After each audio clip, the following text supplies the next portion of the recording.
Hello everyone, today our group will be presenting for business analytics project.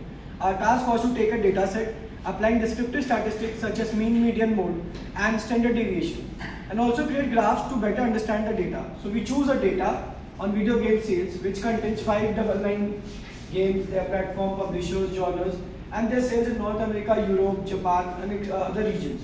The purpose of this analysis is to understand how this sales vary across regions and to see which insights descriptive statistics can give us.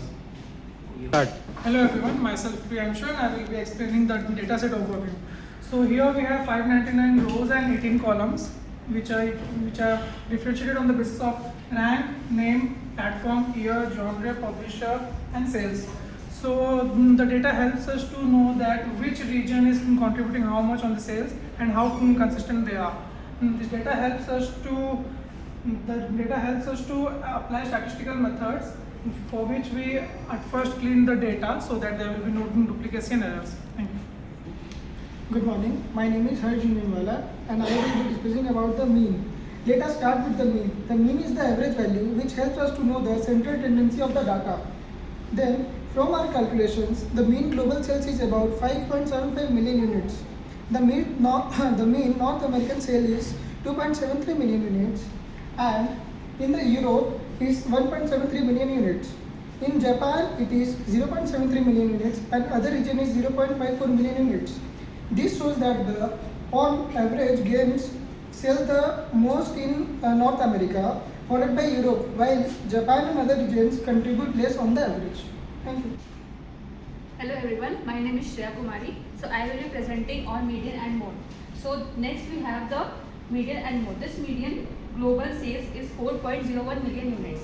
This means that the half of the games sold more than 4 million units while the other half sold less.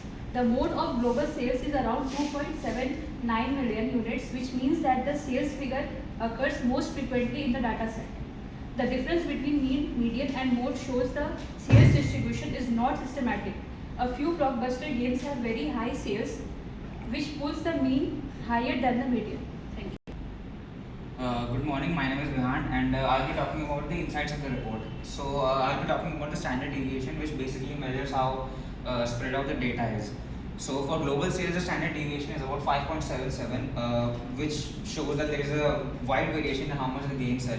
Some games sell about 1 or 2 million copies, while others sell about 30 million copies. For regional sales, the variation is different. In Japan, the standard deviation is about 1.24, which is smaller, showing that sales are more consistent. In North America, the standard deviation is about 3.19, which is a much larger deviation, meaning sales are wide varying between average and top selling games. This tells us that the Japanese market is much more stable than the American market, and the American market has a lot more blockbusters. So my name is Amani Gudesi. Today I will be talking about visualization and conclusion. We also created a visualization to better understand the data. A histogram of global sales shows that the most games sell under the 5 million copies while a few go beyond 20 million. A bar chart by genre shows that the action, sports and shooter games dominate the market. The pie chart of a regional sales show that the North America contributes the largest global to the sales. In conclusion, our project shows that descriptive statistics help summarize and interpret business data. By analyzing mean, median, mode and standard deviation and by using graphs, we gain insights into the gaming industry and understood the sales pattern across the different regions. Thank you.